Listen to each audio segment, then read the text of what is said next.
Assalamualaikum warahmatullahi wabarakatuh.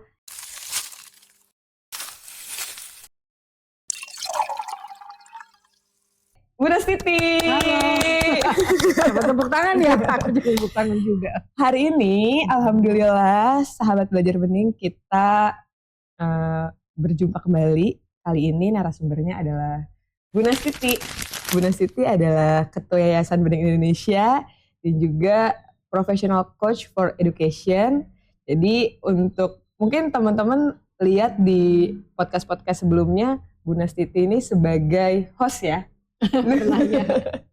Lebih banyak sebagai host. Nah, kali ini Bu Nastiti diundang sebagai narasumber. Terima kasih Ibu sudah datang. Sama-sama. Gimana Bu kabarnya Bu? Baik, alhamdulillah. Kamu tau gak kenapa aku suka jadi host? Kenapa? Aku seneng nanya. Ditanya itu deg-degan ya Bu? Iya. Apakah sekarang Ibu sedang merasakan posisi saya beberapa series kemarin? Jadi pertama-tama terima kasih banyak Ibu sudah mau berbagi hari ini. Kalau misalnya diingat. Jadi bulan ini tuh bulan November. Yang emang banyak banget peringatan-peringatan tentang orang-orang yang berjasa. Makanya 10 November Hari Pahlawan, 12 November Hari Ayah. Oh iya. Ya, 25 November Hari Guru. Insya Allah. Hari Ibu kapan ya? Gitu Hari ya. Ibu Padahal ini kan ibu-ibu ya. Iya. Dan Hari Ibu itu di 22 Desember. Itu Hari Ibu. Ya dekat-dekat lah sama November. Jadi emang temanya adalah tentang pahlawan. Dan itu yang insya Allah akan jadi pembahasan juga sih di topik kali ini. Pahlawan apa sih yang terbayang sama Ibu? Pahlawan. Dari kata pahlawan. Oh, apa yang terbayang dari kata pahlawan? Pahlawan kalau yang terbayang dari saya adalah karena dulu juga saya sekolah ya, SD, SMP, SMA ya. Jadi pahlawan itu adalah sosok yang memang berjuang untuk kemerdekaan Indonesia. Ya, jadi ya mungkin kalau di negara lain ya berarti ya masing-masing negara kan juga punya pahlawan ya. Seperti itu. Dan memang kayak mindset kita itu adalah pahlawan itu untuk memperjuangkan kemerdekaan dari siapa? Dari penjajahan. Itu mindset dari pahlawan ya. Hal yang pertama kali kita ketika dengar kata pahlawan, apa sih yang kita tahu atau yang kita ingat gitu. Yang muncul itu ya Bu ya? Yang muncul itu tuh. Iya. Bener, yang muncul itu. Tapi kan kalau kita ingat-ingat tuh mungkin di kehidupan kita, di sekitar kita juga ada pahlawan-pahlawan kan Bu, yang itu tuh enggak dalam rangka membela kemerdekaan yang kayak perang gitu. Apalagi kayak sekarang tuh kan mungkin perangnya kalau di Indonesia ya, konteksnya di Indonesia itu bukan bersenjata lah gitu. Nah, kalau Ibu kan juga bagi kami pasti adalah sosok pahlawan gitu. Masya Allah. Sosok pahlawan yang juga siapa? Nah, itu nanti akan kita bahas. Bentuk penjajahan kan bisa jadi bentuk tantangan ya. Oh, iya. Jajahan tantangan, nanti kita bahas. Nah, kebetulan maaf nih Bu, kalau saya kan punya beberapa daftar pertanyaan, sahabat-sahabat bening. Gak apa-apa ya, saya sedikit-sedikit sambil lihat ke sini. Saya udah nyusun daftar pertanyaan untuk Bu Nastiti.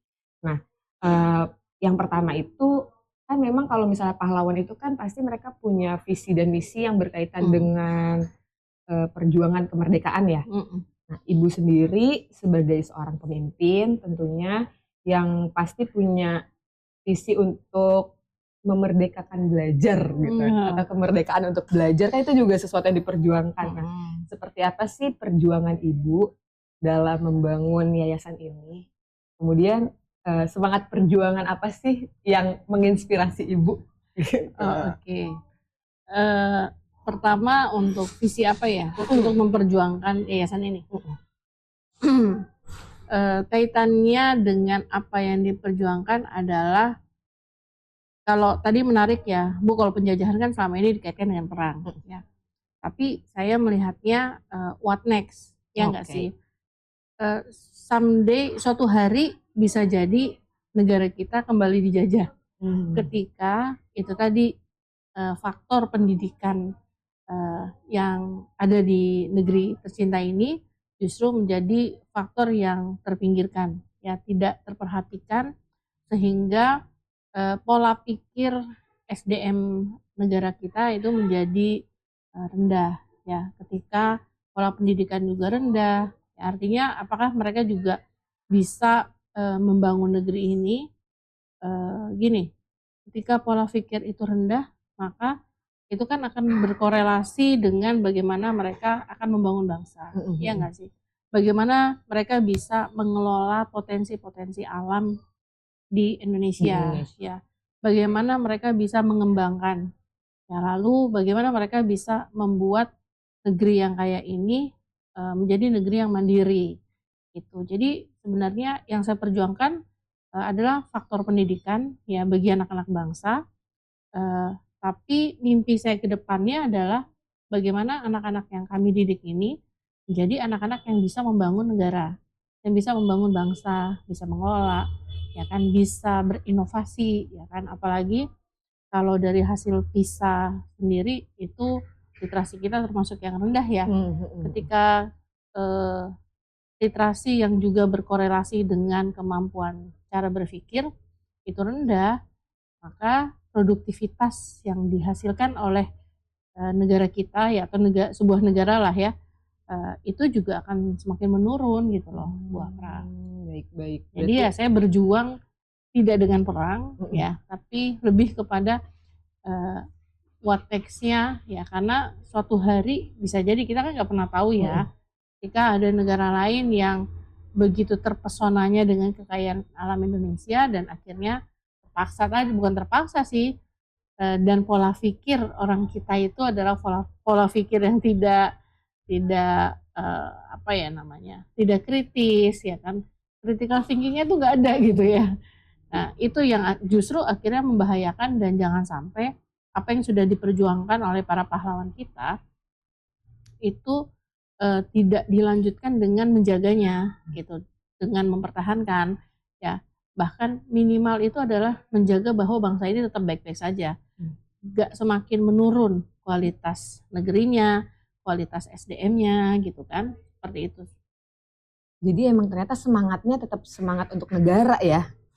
Iya dong, Tetap kan semangat untuk negara anak cucu ya. kita nanti tinggal di sini. Betul. Gimana caranya supaya di masa depan anak-anak yang khususnya yang sekolah di sini juga, yang tentunya kan Ibu mendidik di banyak lini ya. Ini kan yang diketahui mah di sini saja gitu. Jadi misinya banyak gitu sebenarnya. Ya. Dan visinya pastinya untuk mencerdaskan anak bangsa. Betul. Itu semangat juang yang memang sudah diperjuangkan dari dulu. Itu terkait dengan kemerdekaan belajar juga ya Bu ya. Oh iya, tadi ya terkait dengan kemerdekaan belajar ya. Oke. Kemerdekaan belajar itu sebenarnya menurut saya gini, jangan sampai anak merasa takut dalam belajar, dalam menemukan hal-hal baru, termasuk di dalamnya untuk meningkatkan kompetensi belajar mereka gitu kan. Kan yang namanya belajar pasti tahap selangkah demi selangkah ya. Untuk naik ke level atas berarti dia harus dikasih kesulitan ya. Anak-anak yang tidak merdeka dirinya ya, tidak merdeka nanti kita definisikan lagi, maka dia kalau dikasih tantangan pun dia nggak akan naik. Dia merasa takut untuk mengambil resiko ya kan. Dia akan merasa takut bahwa aku nggak akan sukses lah gitu. Justru mungkin dia akan menyalahkan lingkungan ya, atau dia akan udahlah yang lain aja, aku mah nggak bisa apa-apa gitu kan. Nah itu bagaimana kita bisa memerdekakan pola pikir anak-anak kita bahwa ayo kamu, kalau ada hal-hal yang membuat kamu penasaran, kamu ingin membuktikan sesuatu, kamu ingin belajar tentang hal-hal yang penting ya, yang dia penasaran gitu kan, ya itu mereka punya rasa merdeka untuk memilih pelajaran hal apa yang bisa mereka pelajari ya. Masalahnya adalah ketika kurikulum ini justru disalahartikan sebagai materi ajar yang harus selesai dikejar-kejar ya, dan akhirnya membuat anak itu tidak merdeka. Mereka nggak sempat, kan namanya mempelajari sesuatu harus berulang-ulang, mendalami ya, butuh waktu kan. waktu. Iya kan, saya kayaknya belajar pecahan harus berapa kali pertemuan ya. Saya membaca buku pun harus diulang-ulang loh, baru saya oke begini ya. mungkin kalimatnya kita ngerti, tapi kan paling tinggi dalam belajar itu adalah kita bagaimana bisa mengambil hikmah kan. Itu kan butuh proses. Tapi kalau ternyata belajar itu hanyalah diartikan sebagai ya kamu baca dalam waktu 1 kali pertemuan, kamu harus bisa, itu kan jadi kayak terjajah banget ya, nggak merdeka gitu. Padahal dalam oh ya saya mau cerita nih. Iya, boleh. Ini banyak cerita asik bisa dari Bu Nur Siti memang. Saya kemarin ngajar di kelas 9, ya kan. Saya itu ngajar di kelas tersebut itu adalah anak-anak yang memang wawasannya luas-luas ya. Terus mereka tuh emang suka nanya yang random gitu ya. Nanya random tapi menurut saya oke gitu kan. Hari kemarin itu adalah saya sudah menjadwalkan storytelling. Oh, Ya, berarti ada iya, storytelling. ada storytelling ya kan. Nah, storytelling dengan materi belajarnya adalah menyiapkan mental crescendo judulnya gitu ya. Menyiapkan bagaimana seseorang itu memiliki mental yang bertumbuh, mental yang terbuka ya kan segala macam. Itu kan sebenarnya definisi itu kan hanya katakanlah 3 kalimat ya. Iya. 3 kalimat. Tapi dalam 2 jam pelajaran itu tuh anak-anak tuh bebas untuk mengaitkan ke sana ke sini sampai akhirnya mengaitkan dengan nyawa ada di dalam sudah dalam tenggorokan gitu kan. Terkait dengan ateis lah ya. Padahal dari mental itu jadi mereka kayak mengupas, Bu, ada loh Bu, orang kalau kayak gini gimana? Bu, berarti kalau misalkan orang ateis bla bla bla bla gitu ya. Bu, ini begini gitu. Dan menurut saya ini namanya merdeka belajar. Mereka bebas menaikkan apa saja. Ya kalau guru tidak bisa menjawab berarti guru juga harus terus terang ya. Iya. Ibu nih belum tahu nih jawabannya nih. Berarti ibu akan cari tahu dulu. Iya. Atau mungkin dari kalian ada yang tahu jawabannya gitu. Jadi ya merdeka bukan berarti nggak punya arah, merdeka itu justru punya fokus, punya tujuan gitu. Seperti itu. Asik banget kayaknya pengen banget ikut kelasnya saya. Gabung sama kelas 9. Ya, kemarin tuh kita tuh kalau belajar kalau kemarin karena storytelling, kalau di kursi tuh nggak enak. Iya. Ya, jadi silahkan kalian mau di atas duduk di kursi seperti biasa atau bagaimana? Enggak Bu, kita mau di bawah ya. Dan saya sudah bikin pisang goreng. Asik banget kan? Iya. Coba belajar pisang goreng. Iya. Dan 3 kalimat, 2 jam. 2 jam. 2 jam. Nah, mereka melihat sendiri saya menyiapkan gitu. Bu, sebentar lagi bel nih, nanti Ibu masuk kelas kita. Dan saya bahagia karena anak-anak itu selalu bersemangat ketika bel saya belum kelihatan misalkan. Iya. Terus mereka, Bu Nasi di mana sih gitu. Wah gitu ya. Jadi kalau dulu ya saya ya kalau guru belum datang, ya Allah udah sampai ngeliat udah 10 menit lewat ya, udah 15 menit lewat gitu kan. Kalau ini enggak, baru saya datang aja anak-anak udah, Bu nanti jam kedua di kelas kita ya Bu, nanti jam begini ya. Jadi memang ya gitu ya, saya merasakan kalau merdeka belajar itu akhirnya membuat anak-anak bersemangat ya, ya katakanlah even dia nggak bisa matematika ya, saya melihat tetap semangat untuk bisa dan sadar bahwa level saya ini nggak secanggih dia. Misalkan yang satu nyelesain soal bisa dalam waktu 10 menit bisa 10, saya 5, tapi saya ternyata paham nih, jadi hanya lebih lambat aja. Itu mereka fine gitu ya? Fine aja, ya menerima aja gitu kan. Jadi betapa indahnya kelas kalau misalnya dia nggak terbebani sama capaian orang lain ya. Iya betul. Terus juga sebenarnya kalau dari sudut pandang guru bisa jadi sebenarnya sangat ingin kan, ayo dikaji satu-satu gitu kan, mendalam kayak gitu. Tapi ya memang kadang-kadang mindsetnya dan deg-degannya karena tadi ada banyak kan yang berkaitan capaian gitu kan. Nah itu kadang-kadang yang bikin guru tuh yang awalnya udah begini keleset. Iya, capaian itu sebenarnya bisa kita taruh di endingnya ya. Kayak pahlawan itu sebenarnya pada saat dia berjuang untuk negeri ini, itu tujuannya tuh jelas. Tujuan akhirnya untuk ini, gitu loh. Sama guru juga sebagai pahlawan, ya. Mindsetnya adalah ini misalkan ngajar kelas 3, ya. Lulus kelas 3, selesai kelas 3, ya, maka apa yang perlu dicapai, ya kan. Nah nanti kan tinggal mereka olah, ya, terus ada evaluasi gitu kan. Jadi nggak yang harus hari ini buku 3 halaman harus selesai, besok 4 halaman harus selesai gitu ya. Jadi kita nggak pakai buku ya, lupa. Gak pakai buku. Tapi banyak buku Alhamdulillah, tapi bukunya, maaf, maksud buku, nggak pakai buku tersebut. Buku referensi banyak banget di sini. referensi banyak ya, benar. Oke Bu, menarik banget sih tentang Merdeka Belajar ya Bu ya. Karena merdeka tetap harus dengan arah ya. Oh iya, betul. Harus tetap terarah karena nggak ada kebebasan sebebas-bebasnya ya. Bebas yang sebebas-bebasnya tuh gimana sih? Bebas tanpa batasan. Iya, sebenarnya gini loh, kayak ketika kita seorang mukmin nih, akidahnya tegak ya, itu justru kan menjadi orang yang merdeka dari makhluk ya. Tapi justru ketika misalkan memang orang yang nggak merdeka itu adalah orang yang banyak tergantung sama, ngerti nggak sih? Ya kan, takut sama atasan, takut sama ini, takut kehilangan harta, takut ini, itu namanya nggak merdeka malah. Tapi merdeka yang bertanggung jawab kan ya, yang punya tujuan tadi. Iya, betul. Dan apa namanya, karakter merdeka itu perlu dibangun ya Bu ya, perlu dilatih. Maksudnya supaya seseorang bisa merdeka kali ya.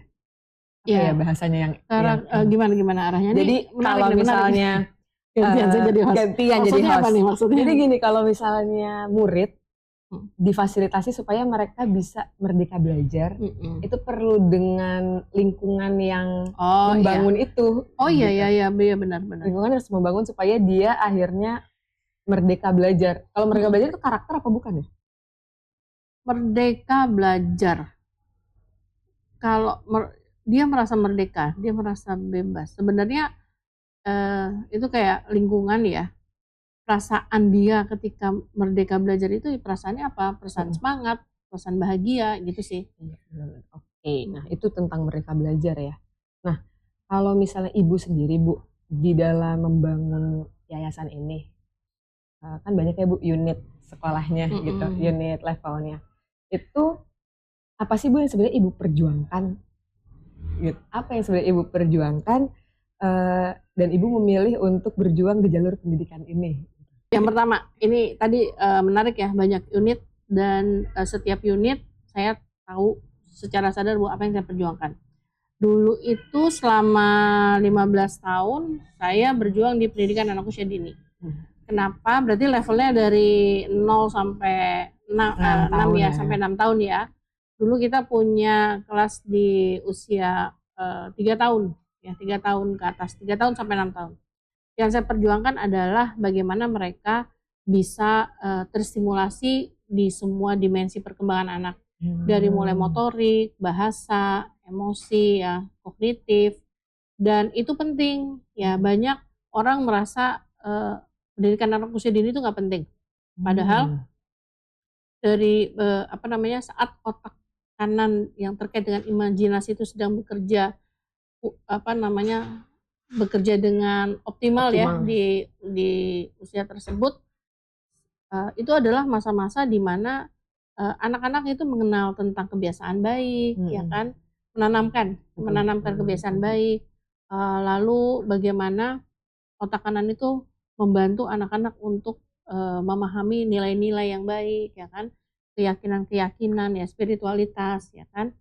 Nah, itu semua kalau misalkan tidak distimulasi dengan tepat, maka akan berdampak ke pendidikan selanjutnya, bahkan sampai dewasa. Jadi saya berjuang itu dulu, ya. Di usia 0 sampai 3 tahunnya mungkin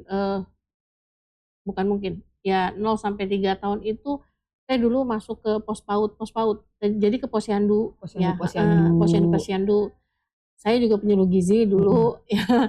Saya ngajarin orang tua gimana sih cara menyuapi aktif. Menyuapi aktif. Ya, pokoknya nyuapin dengan tepat ya. Karena ternyata ketika sudah simulasi, mama tuh kalau lagi nyuapin anak, kalau waktu itu di beberapa desa gitu ya, nyuapinnya dari belakang gitu. Nah kan di sini ibu ngobrol gitu kan. Terus banyak hal lah yang waktu itu saya mengajarkan juga tuh nyuapi aktif, terus apalagi bagaimana menstimulasi deteksi dini tumbuh kembang anak itu pada tahun 2001 gitu. itu divisi pendidikan anak usia dini, makanya sempat kami itu ada 7 sekolah. Di sekolah ya. Ada di Bogor dan ada di Bali. Ya, lalu masuk ke SD. Saya sebenarnya udah jauh-jauh hari pengen bikin SD ya, tapi ya ditakdirkan nggak ada yang. Saya merasa baru siap pada tahun berapa SD ya? 2018 ya? 2018 ya. Siap apanya? Karena saya tahu itu tadi sebenarnya setelah selesai ini harusnya kan pendidikan berkelanjutan. Apa yang harus saya perjuangkan gitu kan? Tentang pola belajar yang tepat itu seperti apa gitu. Jadi dan usia-usia di mana anak sudah diajarkan tentang disiplin, tentang aturan-aturan yang jelas ya kan. Nah itu tuh saya ya ini harus banget nih gitu menurut saya ya. Kenapa? Saya ngelihat di beberapa, nggak ngelihat sih ya, saya merasa ada yang masih miss lah ya dalam pendidikan sekolah dasar di kita lah ya. Bukan berarti kita juga sudah paling baik, enggak. Tapi saya merasa puas bahwa sebenarnya tuh pendidikan di SD, kelas SD awal tuh seperti apa ya kan. Kelas 4 sampai 6 seperti apa, targetnya apa. Ya ternyata kelas 4 sampai 6 ya itu kan sebenarnya sudah menyiapkan mereka untuk masuk ke fase akil balik ya kan. Berarti pola komunikasi yang harus dibangun seperti apa, aktivitas membuat kurikulum yang memang membantu mereka untuk bertanggung jawab ya kan, untuk mandiri gitu. Dan itu sebuah perjuangan menurut saya ya. Betul. Kenapa tiba-tiba lanjut ke level berikutnya? Level berikutnya ya. Itu permintaan pembina sebenarnya ya. Tapi saya sudah mempelajari, saya belajar tentang talent mapping ya. Jadi kayak saya punya anak 3 ya kan. Ternyata nggak cukup ya ilmu parenting itu nggak pernah selesai gitu kan. Anak bayi udah selesai lah kan, abis bayi SD ya, TK ya. Saya belajar lagi gitu kan, selain lah kan harus SD, berarti belajar lagi gitu. Nah tiba-tiba kok kayak jalan buntu nih, habis SD dia ngedidik anak dewasa awal gimana nih. Iya. Nah waktu itu saya akhirnya tesisnya tentang komunikasi di remaja, dulu masih pakai istilah remaja ya, tesis saya S2 pola komunikasi lah segala macam ya. Terus kayak buntung banget nih ilmunya nih gitu ya. Akhirnya saya belajar tapi untuk diri sendiri aja, sampai akhirnya saya belajar talent mapping selama 6 tahun ya, bersama Abah Rama, Bu Dina gitu kan. Akhirnya saya melihat peta besarnya adalah ketika saya melihat seorang anak SMA ya atau anak SMP ada tanda kutip ada masalah lah ya, ada sesuatu nih gini, itu kalau ditarik mundur saya tahu karena apa. Oh di SD-nya terjadi ini. Kenapa begini? Oh di level sebelumnya seperti ini gitu. Terus itu udah puas banget ya. Puas dalam arti ngelihat benang merah. Kalau belajar sih sampai hari ini masih belajar. Jadi SMP SMA itu lebih tergerak kepada saya ingin anak SMP kita lulusan dari bening itu punya kualitasnya pertama itu karakter berani ya berada pastilah sesuai visi ya, berani berkarya, dan saya bikin visi itu ya di kejewantahannya langsung untuk level SD apa, level SMP apa, level SMA apa gitu. Itu sih yang diperjuangkan, jadi memang ada ini perjuangkan. Luar biasa sih, karena kalau misalnya tidak ada sesuatu yang diperjuangkan pasti motivasinya juga kayaknya minim ya. Motivasi muncul ketika ada sesuatu yang diperjuangkan, dan ini luar biasa nih. Ini ada impian untuk membangun university kan Bu? Sebenarnya Bu Sumarti ya, Sumarti bilang, wah ini kita harus bikin nih universitas gitu kan. Saya melihatnya waktu masa sekitar itu kan dikomporin sekitar 3 tahun lalu. Dikomporin tuh. Terus tahun berikutnya dikomporin lagi gitu kan. Nah terus saya strong why-nya apa gitu kan. Jadi ketika saya mau melakukan sesuatu, saya harus punya nih strong why-nya apa. Sebenarnya saya lihat saya mau bikin sekolah tinggi, tapi kan prosedurnya lumayan ya. Betul. Iya kan, prosedurnya lumayan. Berarti saya ambil dulu bidangnya mau apa nih gitu kan. Jadi dinantikan aja mungkin ada kelas pendalaman akuntansi, ada. Emang biasanya bentuknya suka beda-beda. Kalau di sini tuh Gitu deh pokoknya. Ya kita doakan lah ya Bu. Iya, Kita berdoa. yang paling sudah menjurus itu sekolah seni. Oh sekolah seni. Paling menjurus karena anak saya di seni, Seni. ya, bidang seni. Besan saya juga orang seni ya. Teman-teman saya juga orang seni, dan saya merasa seni itu sangat besar perannya di dalam proses pendidikan juga. Betul. Karena dari seni juga sebenarnya bukan cuma gambar dan lain-lain, itu kalau secara mendalam itu sangat banyak pengaruhnya ya Bu ya. Iya. Jadi secara ilmiah ya, seni itu bisa membuat orang kan mengeluarkan emosinya, ide-ide, banyaklah yang ternyata pengaruh juga nih ke dalam proses pendidikan. Ya kita doakan semoga mimpi-mimpi Ibu, perjuangan-perjuangan Kita Ibu dong. yang dibantu oleh tim Ibu bisa Mewujud. dikabulkan Amin, oleh amin. Allah gitu. Ada sangat banyak ya, perjuangannya udah lama banget berarti kan ya Bu. Apalagi kalau sekolah itu ya tadi PAUD kan di 15 tahun ya. Artinya level-level tertuanya kan 15 tahun lah. Lebih gitu. ya? Lebih ya kayaknya ya. 18 kalau. Dari 18. Iya. Masya Allah 18 tahun gitu kan. Itu kan butuh keberanian besar dan pasti ada resiko-resiko yang Ibu ambil kan Bu. Apa sih resiko terbesar yang Ibu ambil dalam ini berjuang di jalur pendidikan ini? Resiko besar. Resiko terbesar. Atau ya pernah yang Ibu yang terpikir kan? Iya, yang terpikir yang Ibu pernah resiko terbesar dalam, gak usah ini deh, dalam jalur pendidikan kan luas banget ya Bu, dalam sekolah deh gitu, dalam kemajuan sekolah. Resiko terbesarnya kalau saya tidak bisa mensejahterakan guru, itu yang saya takuti. Iya enggak? Karena kan kami sekolah swasta, ya, sekolah swasta itu kan dilemanya semua pemasukan kan kita tergantung dari siswa ya. Artinya kesejahteraan guru berarti tergantung dari bagaimana kita menerima memiliki siswa dalam jumlah tertentu, nilainya juga besar, ya kan? Sebenarnya ke situ. Nah, di satu sisi saya juga bikinnya kan mini school ya.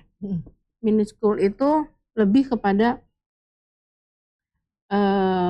saya ingin kayak gini loh.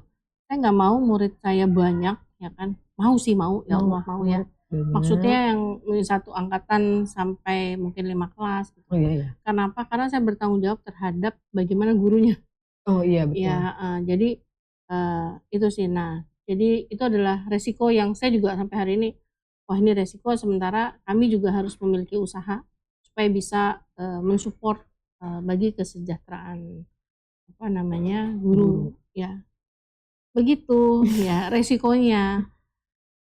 Risiko terbesar yang Ibu ambil itu ya Bu ya? Yang bukan diambil sih, ya risiko terbesar yang dihadapi. Iya. Karena ya kan belum tentu juga kita satu visi satu misi gitu kan. Apalagi sekolah kita di pojok, di kampung, bentuknya rumah ya kan. Kayak kita tuh menanamkan mindset kepada calon orang tua dan orang tua adalah kenapa sih bentuk sekolahnya kayak gini gitu kan.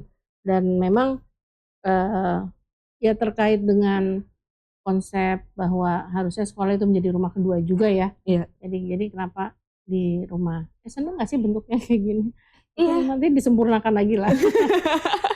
Semoga dapat bantuan. Ya ya semoga dapat bantuan dari manapun ya Bu. Iya. Semoga Allah berikan kemudahan dalam menghadapi resiko ini, dan kita terus bisa menghadapi resiko ini gitu, terus bisa bertahan gitu.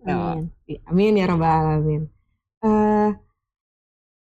Kan tadi Ibu sempat menyinggung guru ya Bu ya, maksudnya yang Ibu ada kesejahteraan guru dan lain-lain. Nah, pahlawan juga kan punya sifat-sifat keberanian. Pastinya kalau kita ulas sedikit juga ada leadership kan pasti di jiwa pahlawan. Nah, guru atau siswa atau staff atau misalnya seseorang yang seperti apa sih yang layak untuk disebut sebagai pahlawan? Gini, kalau kita lihat para pahlawan Indonesia dulu ya, katakanlah Pangeran Diponegoro, Tuanku Imam Bonjol. Jadi ada pahlawan yang zaman kolonial, ada yang setelah kemerdekaan gitu kayak Buya Hamka, terus Ada siapa lagi? Kiai Haji Ahmad Dahlan gitu ya, benar ya? Yang kolonel ada Cut Nyadin lah segala macam. Insya Allah bener ya. Pengetahuan sejarah saya agak minim, jadi saya agak khawatir mau bilang iya apa enggak tuh deg-degan gitu, mata saya udah. Ada satu kesamaan ya, ada satu kesamaan para pahlawan ini. Pertama, mereka itu berjuang yang utama itu adalah karena pemahaman keislaman yang benar. Ya, Pemahaman jadi keislaman. iya. Jadi perjuangan kemerdekaan ini memang kaitannya bagaimana dengan menegakkan kalimat Allah, gitu loh.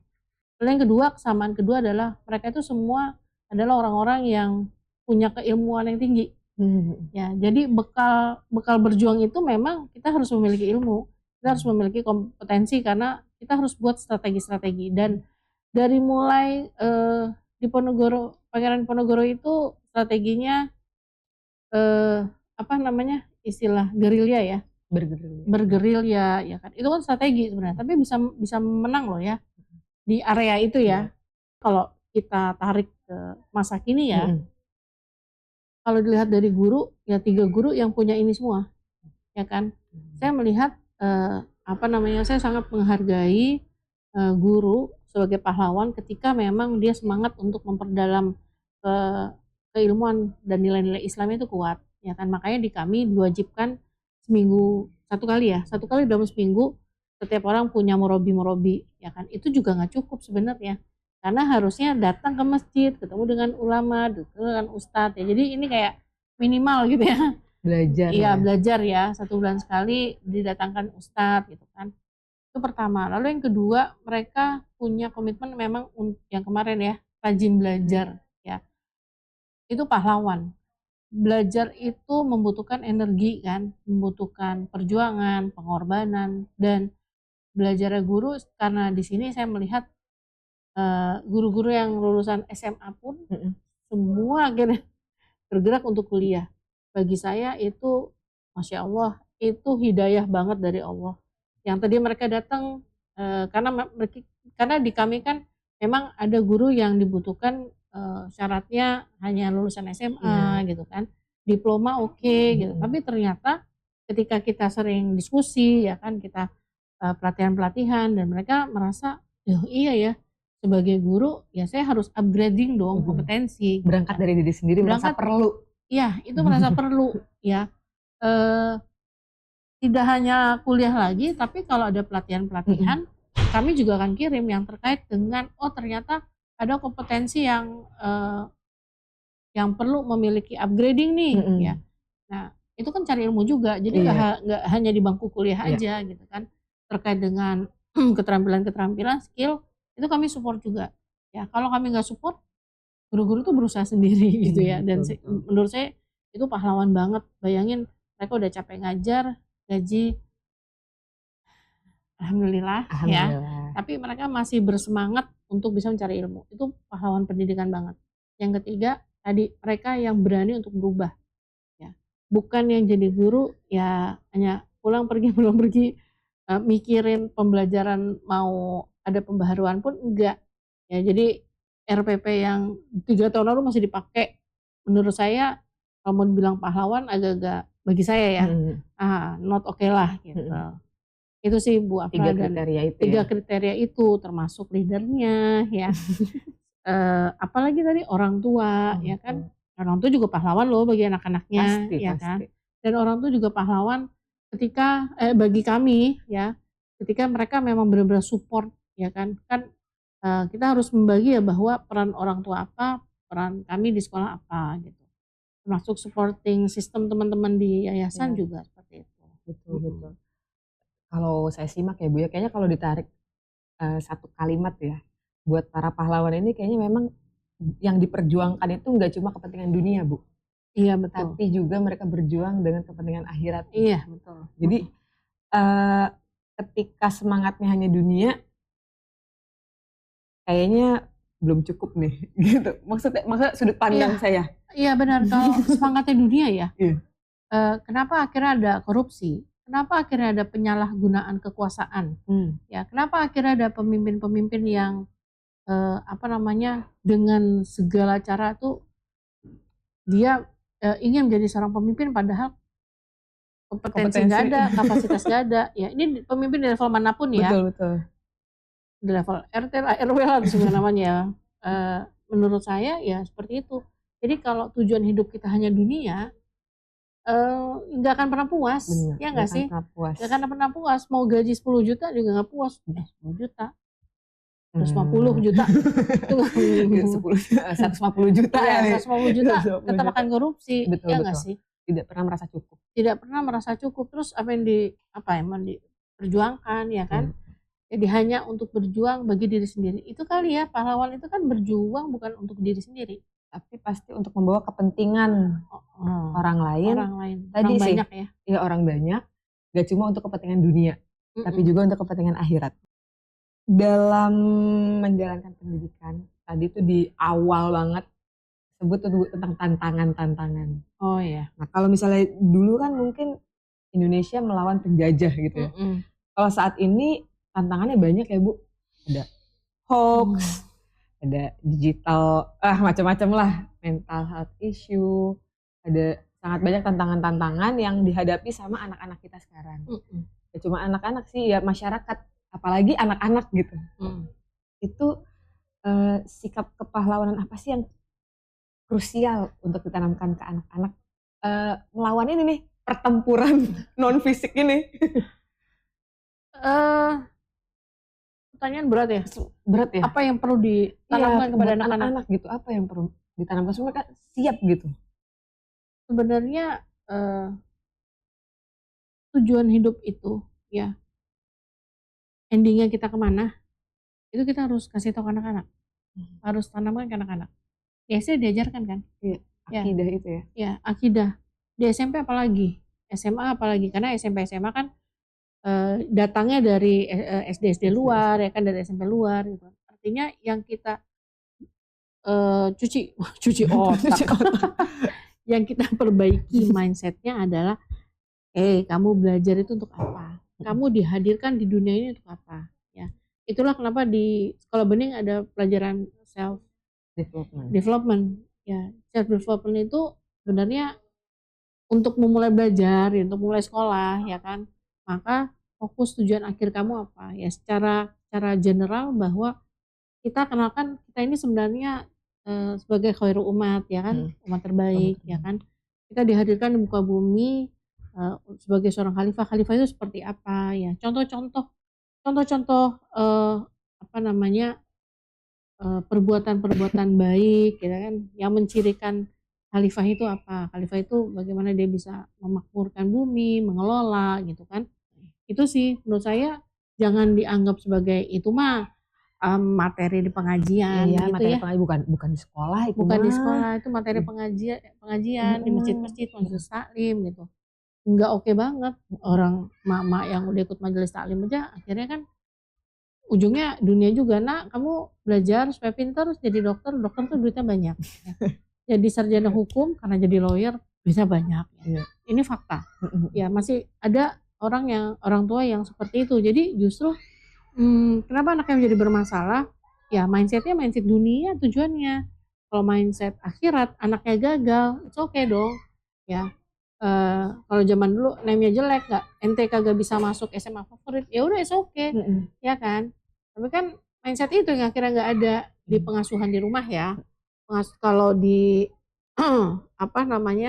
kalau di sekolah, ya sekolah yang menerima suap agar anak bisa masuk padahal kuota udah penuh atau misalkan ya gitulah. Menurut saya ya itu juga sesuatu yang sangat-sangat menyedihkan ya, prihatin.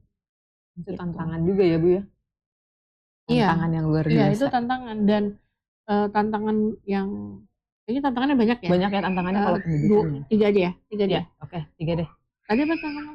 Oh yang ditanamkan. Tadi kan kalau sikap-sikap yang akan ditanamkan ke anak-anak kan udah ya. Sekarang tantangannya apa aja sih dunia pendidikan? Oh ya, tantangan dunia pendidikan pertama kita menghadapi orang tua yang belum siap menjadi ayah dan menjadi ibu. Ya. Dalam banget ya. Iya. Saya kira apa gitu kan, ternyata ini di luar ekspektasi pendidikan saya. Ya. Jadi kalau orang tua ayah nggak siap jadi ayah, itu masalah. Ibu nggak siap jadi ibu itu juga masalah, ya. Daripada akhirnya nggak siap jadi suami, nggak siap jadi istri, ya kan? Kasihan ya anaknya mau dibawa kemana? Iya. Ya karena kan sebuah keluarga itu harus punya visi keluarga. Ya kalau seorang laki-laki nggak punya visi hidup, nggak punya misi pribadi, terus nikah, visi keluarganya mau ngikutin visi siapa? Gitu ya pertama. Lalu yang kedua adalah guru-guru yang hanya menargetkan nilai sebagai ujung dari pendidikan ya. Pokoknya sekolah saya harus jadi sekolah favorit dengan nilai ranking tertinggi. Sekarang ANBK mungkin ya, atau apa lagi sih nilai? TKA ya yang sekarang terbaru TKA ya. Seperti itu. Yang menurut saya nggak oke banget. Anak-anak itu tuh lagi lari-lari ya. Anak-anak itu belajar kan berproses, ya kan. Ketika menghadapi ujian akhir kan ya pasti ada yang lupa ya. Ada yang blank, ada yang lupa, ada yang macam-macam macam-macam. Kalau lah. kita fokusnya hanya ke situ aja, ya mereka jadi nggak siap ketika terjun di dunia nyata gitu. Itu yang kedua tantangannya. Yang ketiga emang sistem. Sistem secara garis besar. Ini pendidikan kita arahnya mau kemana? Ya karena arah yang nggak kuat itu jadi orang tua juga kan salah memilih arah. Guru atau sekolah juga mengejar yang nilai-nilai tadi, ya kan. Orang tua udah nilai-nilai di raport, guru dan sekolah juga pengen nilai-nilai yang ya di ranking juga lah, seperti itu ya. Kenapa? Karena sistemnya ya persaingan sehat juga, ya kan. Tantangannya itu baru 3 ya. 3 tapi menurut saya itu cukup mewakili hal-hal terbesar yang menjadi masalah pendidikan sih Bu. Karena kayaknya kalau misalnya poin tadi yang pertama belum siap menjadi ayah dan belum siap menjadi ibu, itu cabang tantangannya banyak banget. Iya, dari mulai regulasi emosinya nggak beres, ya kan, nggak disiplin, nggak tanggung jawab, motoriknya ya. Ini tuh baru sisi ibu yang nggak siap jadi ibu ya. Iya. Fitrahnya belum bertumbuh, ya kan. Jadi kompleks gitu. Maka sebenarnya tujuan pengasuhan itu adalah tujuan pengasuhan bagi orang tua ya. Adalah bagaimana kita bisa menyiapkan anak laki-laki kita menjadi seorang ayah dan menjadi seorang suami, dan menjadikan anak perempuan kita siap menjadi ibu dan menjadi istri. Dan tujuan pendidikan sebenarnya ya harus sama dengan tujuan pengasuhan. Yang paling tertinggi adalah tujuan penciptaan. Gitu. Balik lagi memang kalau hanya sekedar dunia, apa sih yang dicari? Ayolah ditambahin dengan akhiratnya. Ya, ini pertanyaan terakhir Bu. Ini pertanyaan terakhir. Tapi gini Bu, kan kalau pahlawan meninggalkan banyak cerita yang bisa kita pelajari, kemudian ya warisan lah, warisan-warisan yang akhirnya bisa dipelajari dan gak cuma dinikmati ya dipelajari, khususnya oleh bangsa-bangsanya. Dari Ibu sendiri, apa sih Bu warisan yang ingin Ibu tinggalkan dan harapannya itu bisa terus berlanjut di sekolah ini? Gitu. Ya, warisan yang insya Allah ingin saya wariskan ya, wariskan baik kepada anak-anak biologis ya, dan juga anak-anak ideologi saya ada tentang idealisme ya. Idealisme kita tuh hidup harus punya idealisme ya, harus punya nilai-nilai itu yang harus kuat ya. Apapun bidang kerjanya, apapun bidang karirnya ya, maka seseorang yang tumbuh dengan idealisme yang kuat, berbasis Al-Quran dan Sunnah, itu insya Allah dia akan menjadi orang yang amanah ya. Sekolah ini adalah salah satu yang saya wariskan. Salah satu yang saya wariskan kepada siapa? Kepada anak-anak biologi saya dengan konsep sekolah yang seperti ini ya, juga dengan anak-anak ideologi saya. Maka saya sangat senang berbagi, sharing pengalaman, sharing ilmu itu dengan teman-teman leader, teman-teman guru. Karena bagi saya ketika mereka datang dengan maaf mungkin tidak punya idealisme ya, nggak punya tujuan ya kerja aja gitu ya, lalu nggak tahu gue mau ngapain gitu kan, ketika ngobrol terus kita ngasih training, kita bedah buku, lalu mereka tercelup lah dapat hidayah dari Allah. Oh ternyata hidup saya itu harus begini, ini begini, saya akan mengambil langkah ini, terus saya bahagia banget. Bagi saya itu adalah warisan saya ya, menciptakan generasi-generasi muda yang lahir dengan idealisme dan nilai-nilai baik. Itu semua pasti juga membutuhkan pendidikan yang baik gitu. Kurang lebih itu. Benar Luar biasa nih. Kalau pemirsa tahu ya, berkaca-kaca. sih aku. Berkaca-kaca gak sih? Saya agak gitu ya. Saya kayak sedang mendengar. Saya yang nanya padahal. Oke, tadi saya Aduh. gitu.